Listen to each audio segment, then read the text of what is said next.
Bom dia, pessoal. Vamos para a nossa aula de hoje, que é sobre impulso e quantidade de movimento. Esse conteúdo está na unidade 2, página 303 do livro 4 de vocês de física, tá?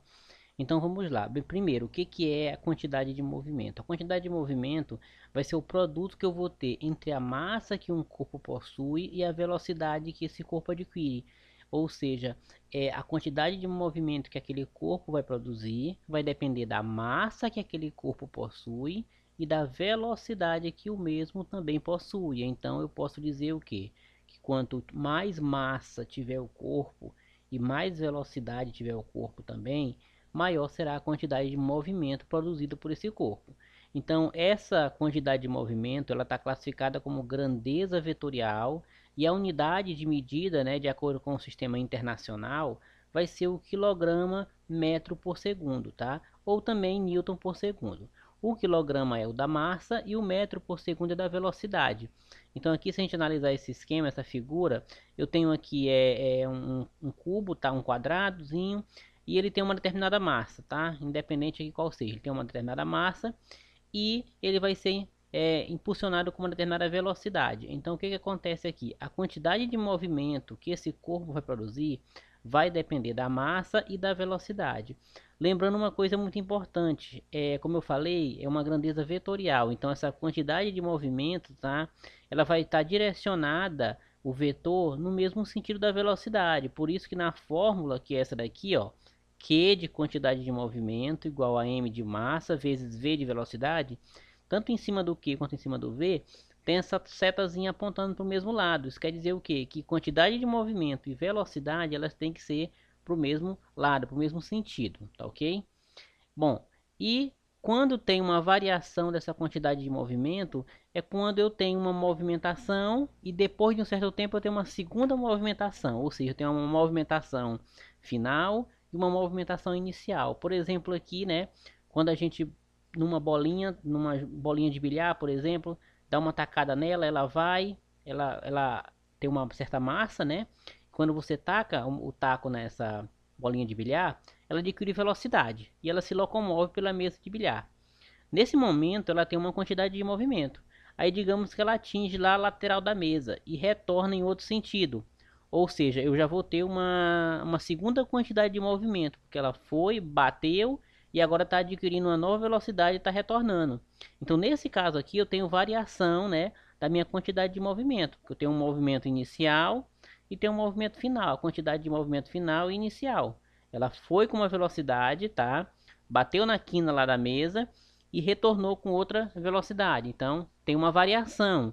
Ou seja, a nossa variação da quantidade de movimento ela é igual à quantidade de movimento final menos a quantidade de movimento inicial.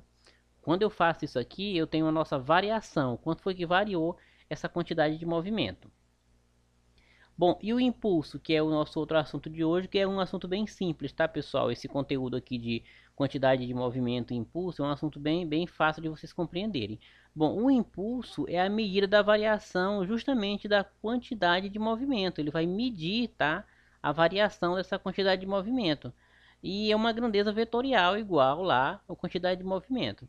E vai se aplicar, né, quando um corpo ele se movimenta, ou seja, ele muda de posição. E a fórmula é isso aqui. O I, que é de impulso, vai ser igual a força vezes a variação do tempo. Ou seja, o nosso I e o nosso F aqui, que é a força, são vetoriais, tá? Então, o meu I é o impulso, o F é a força. Então, quando eu tenho uma força aplicada num determinado tempo, eu vou ter um impulso. Então, uma força que é aplicada vezes um determinado tempo em segundos. Então isso aqui vai me dar a medida do impulso. A gente vai ver exemplo que vai ficar mais fácil de compreender. Primeiro exemplo. Qual a quantidade de movimento obtido com o lançamento de uma pedra de 200 gramas a uma velocidade de 3 metros por segundo? Então aqui eu tenho a seguinte situação, né?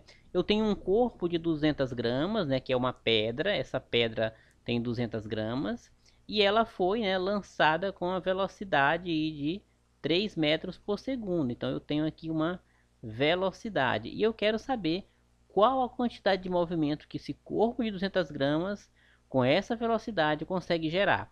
Primeira coisa que eu tenho que saber, né, que essa massa ela tem que estar em quilograma, tá? Então eu vou primeiro transformar essas 200 gramas para quilograma, para depois aplicar aqui na nossa fórmula da quantidade de movimento, que é massa vezes velocidade.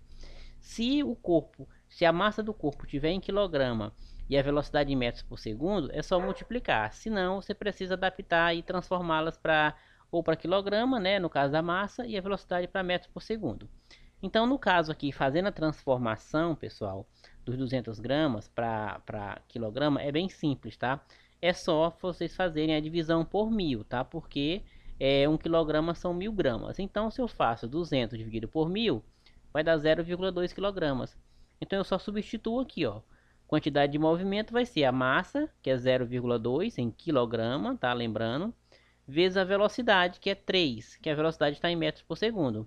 E a nossa quantidade de movimento é bem simples, é só multiplicar esses dois fatores. E aí eu vou ter, né, 0,6 kg metros por segundo. Isso aqui é a quantidade de movimento que essa pedra de 200 gramas, com essa velocidade aqui, consegue gerar. É lógico que se eu aumento a massa, eu vou aumentar essa quantidade de movimento. Se eu aumento a velocidade, eu também vou aumentar essa quantidade de movimento. Bom, e agora um exemplo aqui para o impulso, que também é muito simples e muito fácil de ser calculado. Então a gente quer saber aqui nesse segundo exemplo, quanto de impulso uma força de 20 newtons pode provocar em um intervalo de tempo de meia hora, tá? Então eu quero saber aqui, eu tenho uma força de 20 newtons, eu quero saber qual é a capacidade que essa força tem de gerar impulso, quanto de impulso ela gera em meia hora. Primeira coisa que eu tenho que saber, eu vou ter que transformar essa meia hora para segundos, porque lembra, o tempo aqui nesses dois cálculos, tanto de quantidade de movimento quanto de impulso, tem que estar em segundo. No caso da quantidade de movimento, metros por segundo. E o tempo aqui na quantidade de impulso vai ter que estar em segundos. Então, meia hora nós sabemos que é 30 minutos. Então, eu vou transformar esses 30 minutos para segundos. 30 minutos equivalem a 1.800 segundos, tá? Então, peguei e transformei primeiro a meia hora, tá?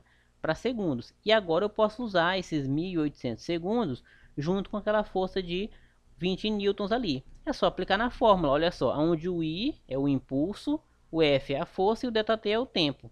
Então eu vou só simplesmente fazer a multiplicação de quem?